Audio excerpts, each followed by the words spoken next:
سورہ الاعراف کی ابتدائی چند آیات آیت نمبر 4 سے 7 یہ چند آیات مقدسات تلاوت کی ہیں۔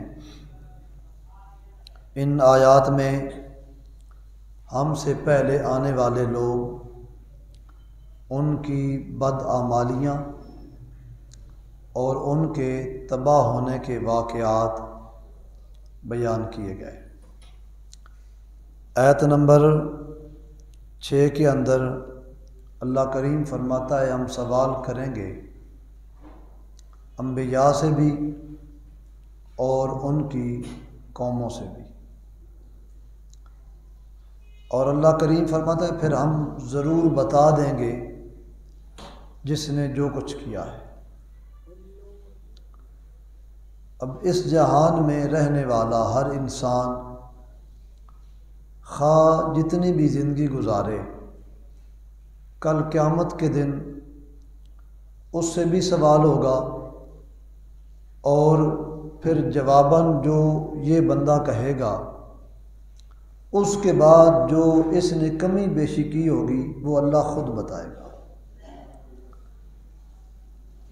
پچھلی آیات میں اللہ رب العزت نے ارشاد فرمایا کہ یہ قرآن شریف ہم نے نازل کیا اتبعوا ما انزل الیکم من ربکم ولا تتبعوا من دونہ اولیاء، اس کی پیروی کرو اور اس کے سوا جو شیاطین کی طرف سے تمہیں رغبت دلائی جائے اس کے پیچھے نہ چلو۔ مفسرین نے یہاں لکھا ہے کہ نبی پاک علیہ السلام کی سنت کی 2 قسمیں بیان کی۔ ایک سنت کا وہ درجہ ہے کہ جو فرض سے بھی اہم ہے، عرف عام میں اس کو سنت کہا گیا ہے، لیکن اس کا درجہ شریعت مطہرہ میں فرض سے بھی اہم ہے۔ اور دوسری سنت کی وہ قسم ہے کہ جو اپنے درجے میں تیسرے درجے پہ آنے والا اللہ تعالیٰ کے حبیب علیہ السلام کا حکم ہے۔ جو پہلی قسم ہے سنت کی، فرمایا اس کی اہانت کرنے سے، اس کا مذاق کرنے سے، اس کا ٹھٹھا کرنے سے، اس کی بے ادبی کرنے سے بندہ فوراً دین اسلام سے خارج ہو جاتا ہے۔ یہ وجہ ہے۔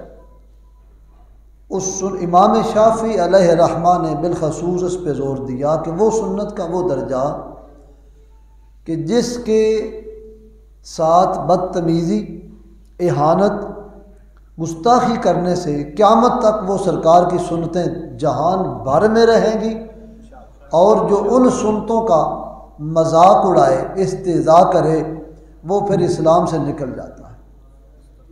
دوسری وہ سنت ہے کہ جس کے کرنے پہ ثواب ملتا ہے اور نہ کرنے پہ بندے کو عمل کے مطابق یا جھڑکی یا اس کو گناہ ملتا ہے۔ اس کی مثالیں بے شمار ہیں۔ ہمارے نماز کے اندر 51 سنتیں ہیں۔ 51 سنتوں میں سے اگر سنتوں کو چھوڑا جائے تو بندے کی نماز کا ثواب کم ہوتا جاتا ہے، اور کچھ ایسی سنتیں ہیں کہ جن کے چھوڑنے سے نماز قراءت کے ساتھ ٹھیک ہوتی ہے، اور کچھ سنتوں کے چھوڑنے سے بندے کو گناہ بھی نہیں ملتا۔ وہ مستحبات، اس کی مثال مفتی احمد یار خان نے دی۔ وہ فرماتا ہے جس طرح عصر کی نماز کی 8 رکعتیں ہیں، 4 سنت غیر مؤکدہ اور 4 فرض، وہ جو پہلی 4 سنتیں ہیں وہ پڑھنے والا ثواب پا لیتا ہے، اور اگر کوئی نہ پڑھے تو وہ گناہ گار نہیں ہوتا۔ ان کے چھوڑنے والا گناہ گار نہیں، لیکن فضیلت کتنی؟ فرمایا کہ جو ان سنتوں کو پڑھتا ہے وہ اللہ کے یہاں مقبول ترین درجے پہ فائز ہو جاتا ہے، ثواب ان کا زیادہ ہے، اور چھوڑنے والے کو گناہ گار نہیں کہا، ترغیب دلا دی کہ اس کے چھوڑنے والا نقصان میں اتنا نقصان کر رہا ہے کہ شاید وہ جو 4 رکعتیں چھوڑی ہیں نا عمر بھر اس کا جو نقصان ہے وہ پورا نہ کر پائے، لیکن اس کا گناہ نہیں ذمہ لگایا کہ اس کا اتنا گناہ ہے، یہ درجہ گناہ میں فلاں درجے میں، لیکن وہ چند ایسی سرکار کی سنتیں خاص ہیں کہ جو عرف عام میں جن کو سنت کہا جاتا ہے، لیکن وہ سنت مبارکہ اس کا مذاق کرنے سے بندہ دین اسلام سے دور ہو جاتا ہے۔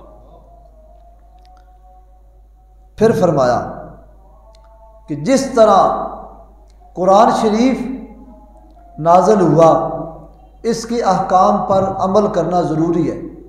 یہ بات بڑی قابل غور ہے، چونکہ ابتدائی سورہ مبارکہ کا مضمون بڑا اہم ہوتا ہے، اس پر ہی آگے سارے مسائل بیان ہونے ہیں۔ اللہ اکبر، توجہ کرنا۔ فرمایا قرآن شریف کا نزول، یہ کتاب اللہ تعالیٰ کا کلام جناب جبریل امین علیہ السلام حضور پاک علیہ السلام پہ نازل کرتے ہیں، آقا دو جہاں علیہ السلام پھر اس کو بیان کرتے ہیں، پھر وہ قرآن بنتا ہے۔ سنو، قرآن شریف جبریل امین آ کے کہہ دینا کہ یہ آیت الکرسی ہے، جب تک حضور کی زبان سے نہ نکلے وہ آیت الکرسی نہیں بن سکتی، وہ تب بنے گی جب مصطفیٰ کی زبان سے نکلے۔ آیت الکرسی کا نام میں نے اس واسطے لیا کہ ہمیں یہ یاد ہے، یہی سارے قرآن شریف کا حال ہے۔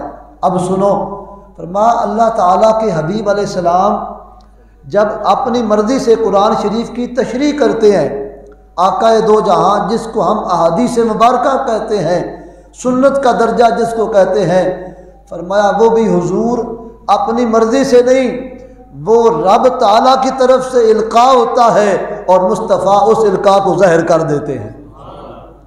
فرمایا وما آتاکم الرسول فخذوہ وما نہاکم عنہ فانتہوا واتقوا اللہ، میرے رسول تمہیں جو کچھ عطا کرے وہ لے لو، جس سے منع کرے میرے پیارے محبوب وہ تم کو اس کو چھوڑ دو۔ اور کملی والے آقا نے اس کی تشریح خود فرمائی، فرمایا کل قیامت کے قریب ایک بندہ ایسا ہوگا، اب جو واقعات کل ہونے تھے، کتنا احسان ہے ہمارے نبی کا ہم پر کہ ہمیں ہر موقع پر آگاہ کیا کہ فتنوں میں مبتلا نہ ہونا، مصیبتوں میں نہ پڑنا، ایسے حالات ہوں گے، ایسے بندے آئیں گے، تم اپنے آپ کو بچا کے رکھنا۔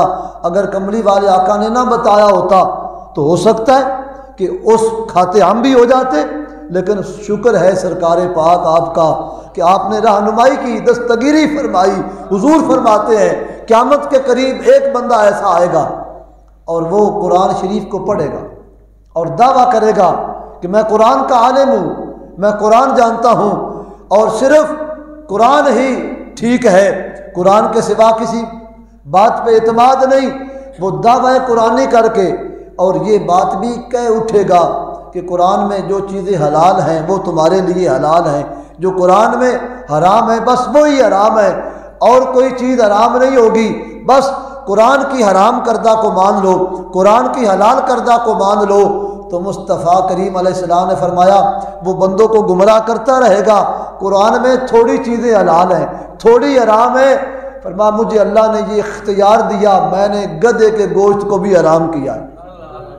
یہ اس حدیث کا حصہ فرمایا، فرمایا گدھا حرام اس کو کیا، لیکن قرآن شریف میں اس کا ذکر نہیں، کتے کا ذکر نہیں، اور بے شمار ایسی چیزیں ہیں۔ فرمایا وہ صرف لوگوں کو گمراہ کرے گا اور اس وقت ایمان کو سنبھالنا بڑا مشکل ہو جائے گا۔ یہ وہ دور ہے۔ فرمایا اتبعوا، اس کی پیروی کرو، یعنی اس کی پیروی میں جو میرے محبوب تمہیں ارشاد فرما دیں وہ بھی تمہارے لیے حجت کا درجہ رکھتا ہے۔